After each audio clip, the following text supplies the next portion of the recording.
Apa kabar sahabat tani? Pada video kali ini saya ada di P4S Gunung Kemit di Desa Dondong, Kesugihan, Cilacap. Di sini ada apa saja? Ayo ikuti perjalanan saya.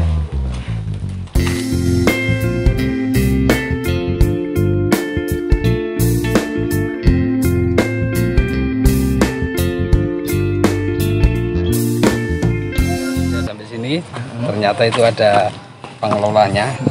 Itu saya pengen ngobrol lebih banyak dengan dia. Oke, siap. Halo Mas. Yuk. Apa kabar? Alhamdulillah baik. Lagi apa nih?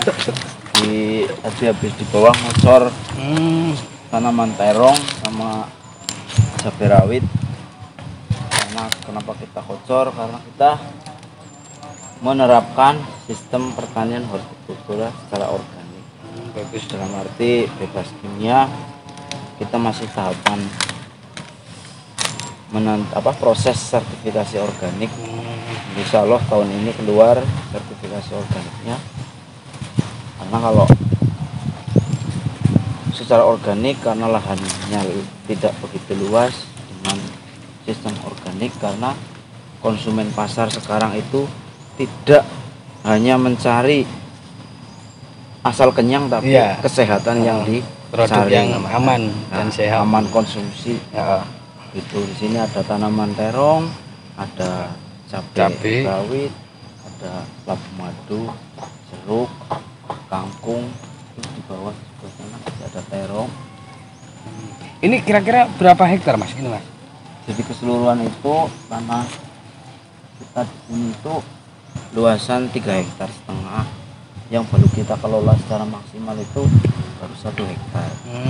Jadi ini berarti dibikin spot-spot seperti ini setiap hari apa ada pengunjung yang main ke sini gitu? Ya, jadi kita menciptakan ini bukan tempat wisata pada umumnya, tapi kita menciptakan wahana edukasi pertanian untuk mengenalkan pertanian ke anak-anak sekolah, guru pendidikan, agar tertanam dari awal menjadi karakter sebagai generasi petani yang tangguh. Karena petani itu butuh reorganisasi yang maksimal, karena petani adalah penyangga pangan nasional. Jadi sahabat tani, kalau sahabat tani pengen tahu, ternyata Mas Akrom ini orang Kebumen loh. Tapi dia berbudidaya di Cilacap itu sebagai ketua apa tadi Mas? Itu paguyuban hortikulturanya itu apa? Jadi saya dengan Pak Kepala Dinas Pertanian Kabupaten Cilacap bersama-sama dalam menggandeng para petani, mendampingi para petani itu membuat wadah organisasi namanya Petani Hortik Kabupaten Cilacap, yang isinya di situ petani-petani potensial di bidang hortikultura.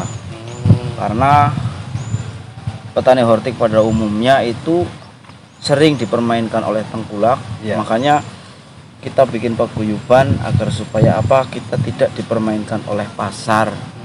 Juga sebagai media komunikasi pemasaran, misalkan di kecamatan A harga terong 3.000, di kecamatan B kok 4.000, berarti dari kecamatan A dikirim ke kecamatan B untuk mendapatkan harga yang sesuai diharapkan oleh petani.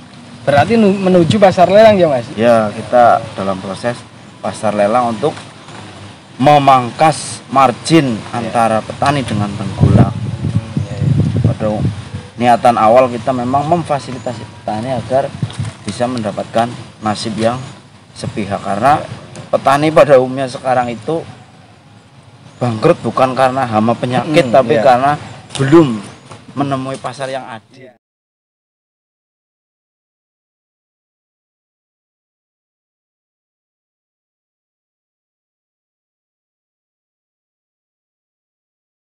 Oke, jadi Mas Akrom ini memang saya tertarik banget dengan kondisi lahan yang bisa di spot-spot untuk sayuran, ada cabai, ada buah-buahan. Nah, ini awal-awalnya tumbuh kayak gini, itu biar apa tuh gimana, terus berapa kelompok yang ikut bergabung di sini? Jadi di sini dulu itu muncul ide seperti ini itu jauh dari Pak Kiai. Jadi ada seorang Pak Kiai dari Kesugihan, pengasuh pesantren Al Ihya Ulumuddin, itu menyuruh kita itu untuk membuka lahan ini, memanfaatkan lahan ini untuk kegiatan tanaman hortikultura, sayur dan buah yang aman konsumsi dalam arti organik. Ya. Nah, pesan Pak Kiai dulu pertama itu jangan berbicara untung rugi, tapi berpikirlah gimana caranya tanah ini bisa memberikan manfaat kepada orang lain, juga nanti bisa menjadi percontohan pertanian hortikultura, menciptakan sayur mayur dan buah yang aman konsumsi. Mantap. Juga Pak Kiai dulu bilang ketika menggunakan pupuk kimia itu namanya menzolimi tanah, katanya zolim katanya, karena nanti anak cucu kita diwarisi apa kalau tanahnya sudah rusak lah. Dalam hal itu karena saya tidak punya kemampuan di situ, belum begitu menguasai, saya memanggil teman saya, mengajak mbah saya, Mbah Solihin namanya beliau praktisi pupuk organik padat maupun cair. Alhamdulillah beliau mau mendampingi kita, membina kita di sini. Dari lahan yang gersang dulu itu rumput aja susah tumbuh di sini karena tanahnya cadas begini. Dengan masukan pupuk akhirnya bisa dicangkul, ini sudah kelihatan bentuk tanah. Monggo dijelaskan langsung sama praktisinya beliau Pak Solihin. Ya, Pak Solihin itu embungnya itu apa itu kok kayak kotoran apa gitu kok bau ini? Ini adalah kotoran kohe atau kotoran hewan. Ini kebetulan di sini sesuai apa yang disampaikan Mas Akrom, Ya. bahwa di tanaman gunung ini pertama jangan melihat hasil, tapi benar. kita melalui proses. Maka dengan demikian dengan apa bentuk tanah yang cukup ekstrim, ini kan ekstrim sekali karena ketinggian dengan teras iring yang seperti ini, sehingga kami ya hanya belajar secara otodidak dengan apa daun-daun kering yang ada jangan sampai dibakar. Kita buatkan lubang itu awalnya, terus meningkat kita membuat pupuk organik cair maupun padat. Berarti pupuk padatnya itu dari daun juga ini, berarti jadi kompos ya? Iya, jadi kompos. Kita masukkan di dalam tanah kan jadi humus. Kita tambah dengan kotoran hewan yang habis kita buat cair gitu loh. Itu ya? Iya. Nanti kita masukkan untuk bersama-sama dengan daun-daun kering ini menjadi humus. Dengan tanah yang seperti inilah, dengan adanya hujan itu kan dalam tanah ini airnya mengalir. Benar. Sehingga kelihatannya menghijau dan semua itu akan tumbuh. Nah, mengenai pupuk padat ini kebetulan minta kambing. Sehingga kita pupuknya bisa mandiri. Pupuk mandiri ya. Terus juga kita persiapan awalnya dengan Mas Akrom, yaitu adalah mandiri pakan. Jadi ke depan ini adalah pertama adalah mandiri pakan kambing, menghasilkan kohe kotoran hewan, dan bisa dibuat cair maupun padat. Dengan hasil proses fermentasi, yaitu kami membuat mol. Mol itu mikroba organik lokal, wong saya belajar secara otodidak. Gitu. Mol nasi begitu. Berarti Pak Solihin ini sama Mas Akrom dengan sekarang sulitnya pupuk itu nggak masalah ya? Nggak masalah. Nggak masalah. Jadi pupuk selalu tersedia. Dengan hasil dari kandang kita masukkan di dalam rumah sana itu, kita fermentasi, sebagian yang kering kita giling. Untuk kita masukkan di dalam lubang. Terus nanti setelah kita tanam, kita kocor juga dengan pupuk cair ini. Cair itu ya? Iya. Terus kita berganti. Dari lubang ini kita ganti. Karena awal kita kan olah tanah. Tapi sekarang sudah tidak perlu olah tanah. Ini ala organik. Jadi nanti lubangnya tinggal dipindah di lubang, dikasih pupuk organik. Dikocor. Jadi semuanya ini nanti akan merata. Apalagi dengan tanah yang ekstrim ini, kalau dari awal sudah ada aliran lewat di dalam tanah, itu dengan sendirinya hijau semua. Insya Allah demikian. Jadi ini sahabat tani sangat inspiratif banget. Jadi dengan sistem organik kita itu nggak kebingungan dengan sekarang pupuk kimia itu mahal atau kelangkaan pupuk. ya dari pengalaman Pak Solikin sama Mas Akrom ini kita bisa hemat biaya produksi ya, Itu operasional jelas. ya. Iya, jelas sekali. Jelas sekali. Jelas sekali. Boleh saya itu dan teman-teman muter-muter Pak. Lihat Boleh, tanaman. boleh, boleh sekali. Boleh.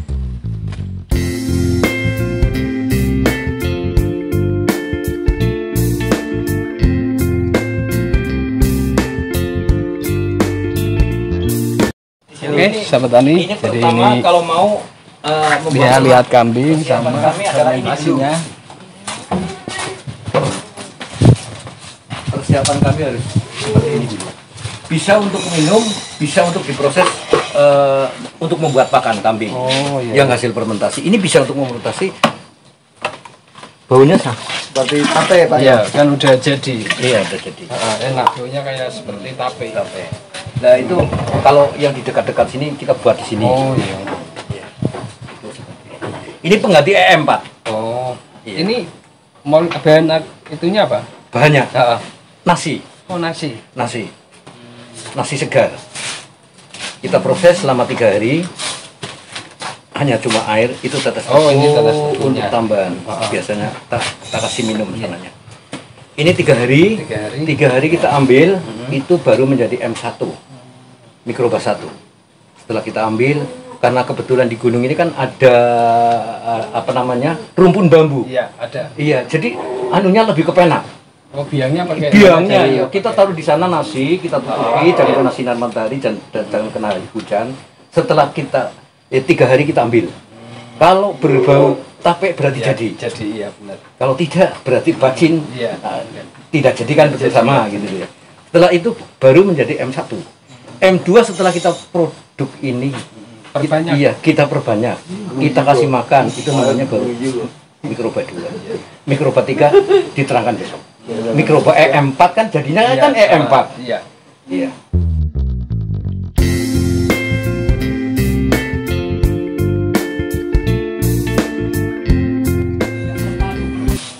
Sahabat tani, ini ternaknya itu kotorannya yang buat pupuk tanamannya.